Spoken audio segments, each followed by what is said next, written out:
Okay folks, Bob here, working on a Jeep Grand Cherokee Laredo. Pardon me. I don't know what happened to this thing, but it's scratched up from way up below the tail light, all down through here, down through here, and down in here. A couple of nicks there. Darn mess. But I mean, I can feel that it's definitely going to be sanded. And I can feel this is deep right here. I'm going to have to sand it. It's going to be a little hard to get the buffer up in here. But let me see what I can do. And I'm definitely going to sand these two. I may end up just sanding all of it. Be done with it. Job pays pretty good if I can get it to come out. Okay folks, I ended up sanding it out. And that's a lot slicker, a lot smoother. I like that. And oh yeah, even that, I barely can feel it there. Barely can. That should mostly, maybe a little bit right here that don't come out, but yeah, that's feel a little bit right there. But 95% of that's slick as a baby's bottom, which is what I want. So yeah, we'll fire up the buffer, and I'll do a part 3, the finished version. If you see part 3, then that means the scratches came out. If you don't see this video at all, because I'm not going to post part 1 and part 2 if part 3 don't work. So if you don't see this video, that means it didn't come out. I'm just kidding. But seriously, I would never post a video if it didn't come out. So that does happen. I'm going to be honest with you. I'm human. And every once in a while, I take on a job I can't do. So it does happen. But it's a rare thing. All right, let me get to work. Okay, folks. Finish wiping it off here. Should have done that before I cut the camera on. What's wrong with me? Man, like a rookie. All right, there we go. I think it looks a lot better. You can still see right here a little bit, and then that little bit there. Like I said, this was on that edge. It was pretty deep.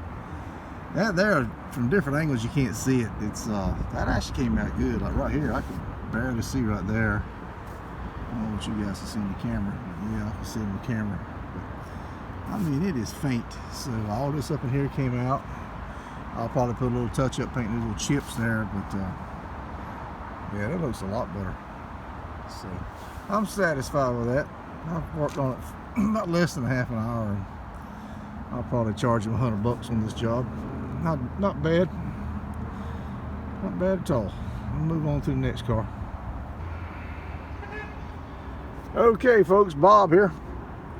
We were working on a what is this thing? A Dodge Journey. Dodge Journey. A little crossover thing, and it's got scrapes all the way down this door. And I mean all the way down the door, and then it goes into this back door just a little bit, probably about that much of it.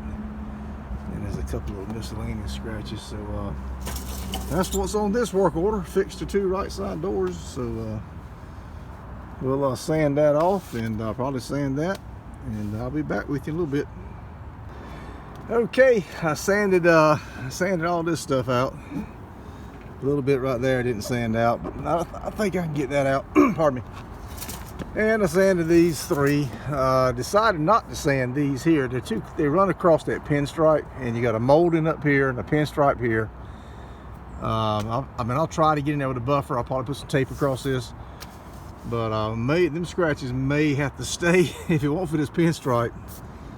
But you know, you just think to me it ain't worth it to hit that pinstripe, tear it all to pieces, and then there goes my profit on this job. So I'll get all this other stuff out, and he'll just have to live with those, and unless I can get them out without having to get too close. We'll see. Anyway, it's gonna look a lot better, especially this thing here. That was terrible. Be back with you with part 3. Okay, folks, there you have it. Scratches are out. There are all those scrapes down through here. And I did get brave up here above this pinstripe. I got it out.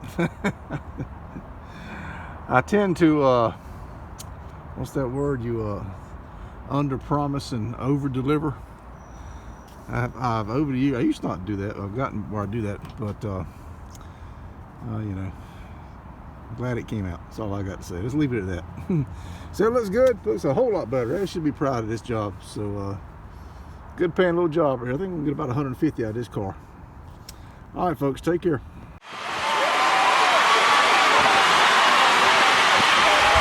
Well, what to do today?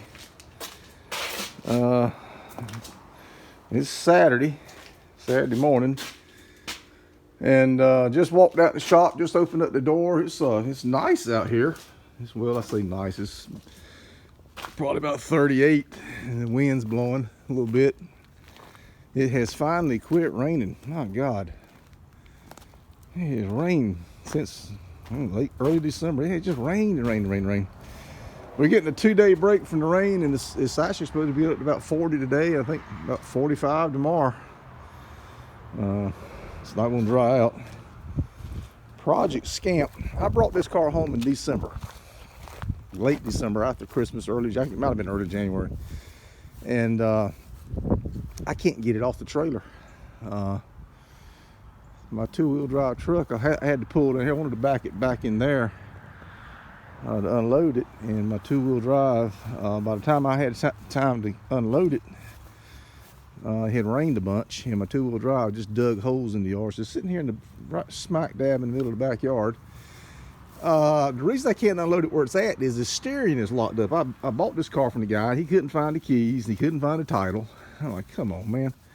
It's amazing that the people that have cars for sale and they don't have the keys and they don't have titles, but they sure don't mind asking the top dollar for them.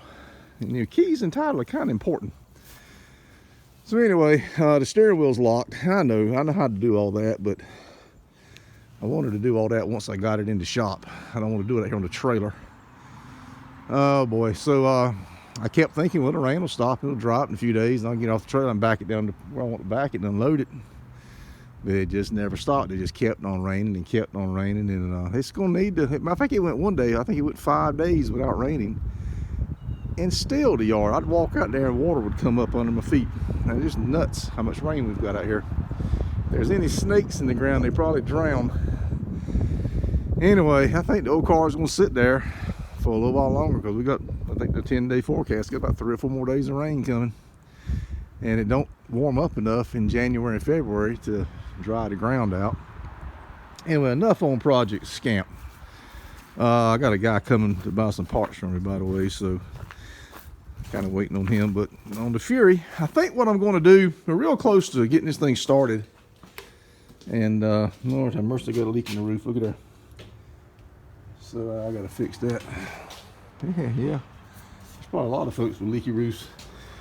Anyway, I just hope it didn't leak in this carburetor. I ain't even thought about that. It don't feel dry. It feels dry. I guess we're okay there.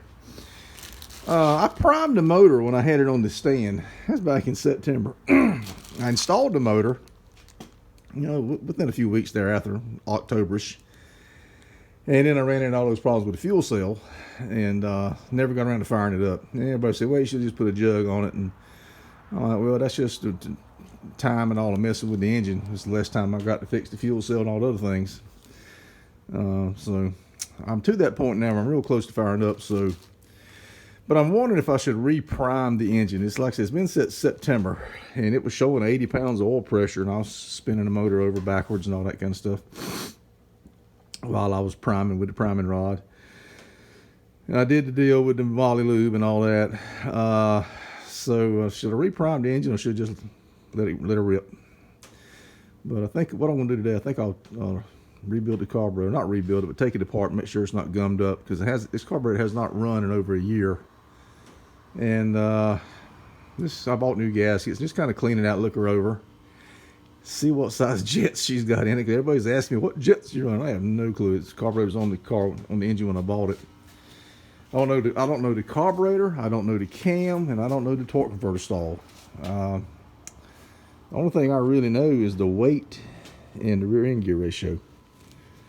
That's about it. The other important stuff I just don't know. I bought this car, so in the future, as we change things, I'll know the motor over there that I'm building for it. I know what cam's going in it. So anyway, let me think on that. So I might call a couple of my buddies that see what they think, if it's worth messing with, trying to get that distributor drive gear out again. I put a hardened shaft in it. So yeah, we can get this just temporary to hook up that rubber line just to get it started. And I need to work on the drag link. I'm gonna put a spacer on that drag link. It's a little too close to the oil pan for my comfort. Knowing my luck, something will happen, it'll hit. Fix the door hinge right here. Finish the door hinge up. And I need to get the hood adjusted. It was too far to one side, so I got to put some spacers on these. These are those hinges I made. I know they look crude. It's a drag car, folks. I wanted something lightweight and simple, and that did the trick.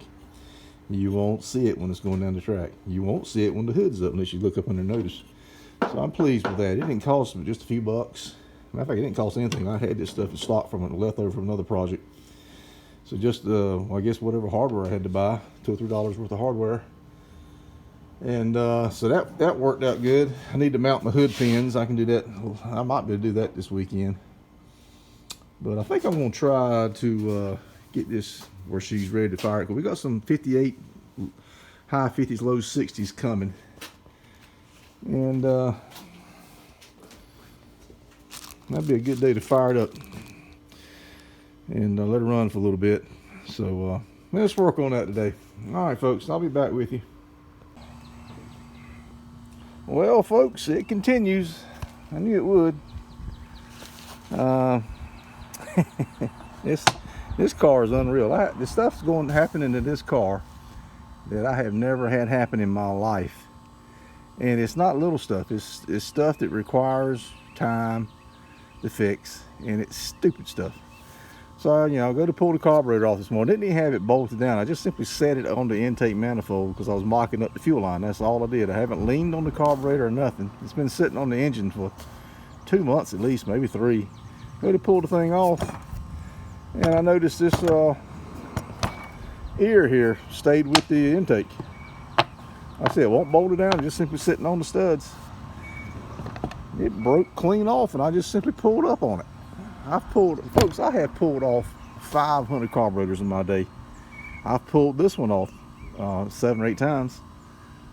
Pulled it off and put it back on. You can go down the track and make a pass. I mean, I know how to pull a carburetor off. This is crazy. Well, I am beginning to think this car is Christine's daughter. The timing is really about right. Christine was a 58. This car is a 77. So yeah, I'm going to probably rename it Furious, Christine's daughter. But this is just damn nuts.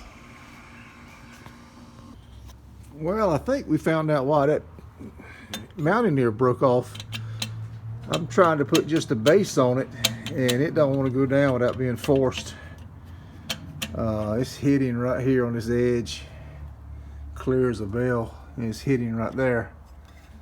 So I put these long screws on it, or studs, for the spacer, and they're not straight. They can't be straight, and it's causing this thing to bind up. And I must have forced it.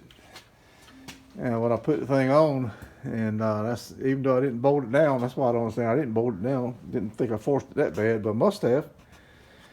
So I'm going to take a rat tail file and just kind of, I mean, you can look right there and see the gap.